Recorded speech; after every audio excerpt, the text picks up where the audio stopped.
Christ shall give you light.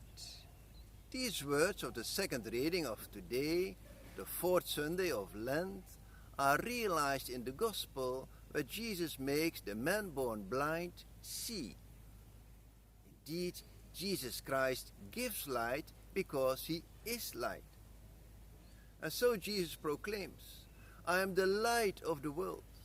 Anyone who follows me will not be walking in the dark, but will have the light of life. Based on this truth, the baptized can walk as children of light. Baptism also requires faith in the Son of Man.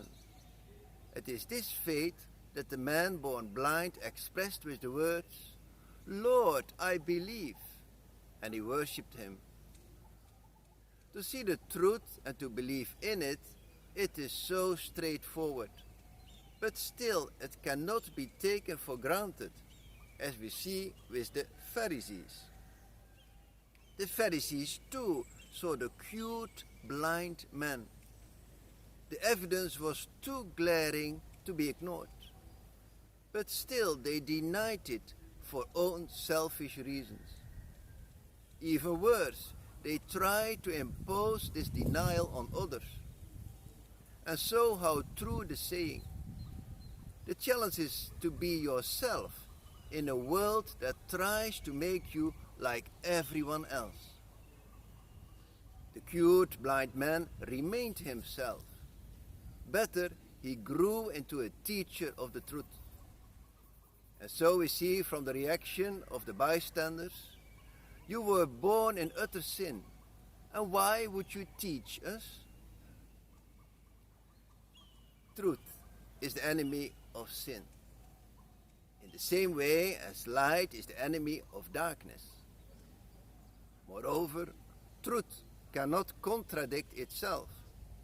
And so to say that the cute blind man was born in utter sin and as such blind does not hold.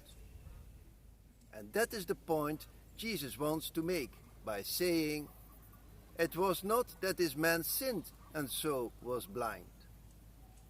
In this way, Jesus uproots the misconception that sin leads to physical blindness. But sin surely leads to spiritual blindness, which makes you flee from the light, making you even afraid of those who have Christ in their soul. Indeed, darkness fears light. Nevertheless, that does not hinder the light, as St. Theophilus of Antioch expressed.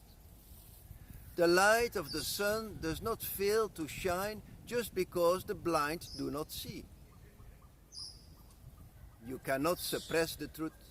You cannot suppress the light, no matter how deep the darkness of your ignorance, no matter how deep your lack of faith. Lack of faith. We see it with the Pharisees. Surely, the wonders Jesus did were to increase our faith in him.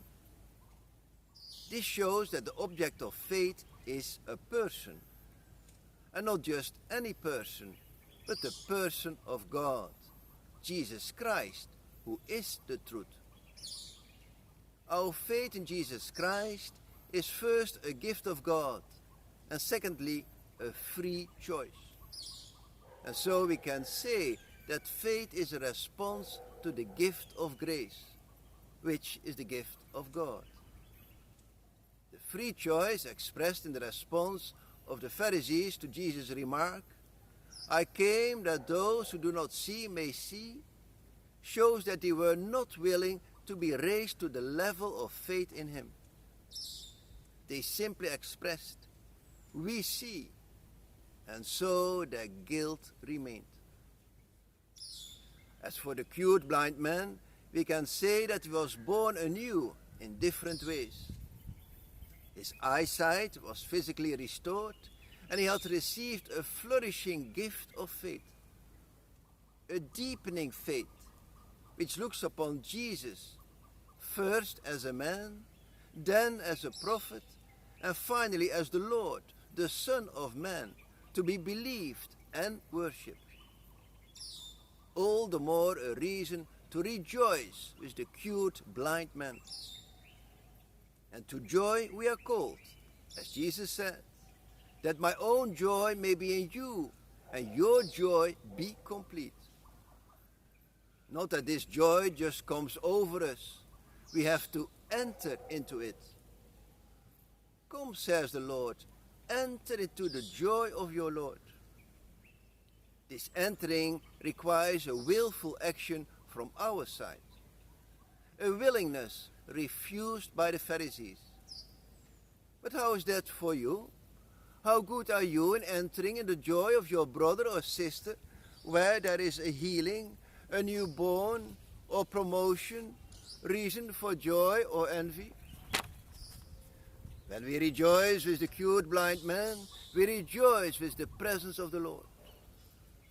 All desires will be satisfied by God's presence. As such, no frustration, no unsatisfied desire, but enjoyment, blessed by presence, as worded by St. Thomas Aquinas. When the Church calls us today to rejoice, we rejoice again with a presence. Because the words, "Rejoice, Jerusalem, and all who love her, be joyful, all who were in mourning, exult and be satisfied at her consoling breast," these words foreshadow the risen Christ, whose presence we fully enjoy during the Easter Vigil, when we sing in the Easter proclamation, the Exultet, "Rejoice, let Mother Church also rejoice, arrayed with the lighting of his glory. Let this holy building shake with joy, filled with the mighty voices of the people." Called to greater charity in these days of preparation for the Easter celebration, let us rejoice in each other's joy, because that is what perfect charity stands for, rejoicing in each other's joy. And the source of our joy, it is Christ himself, who gives you light.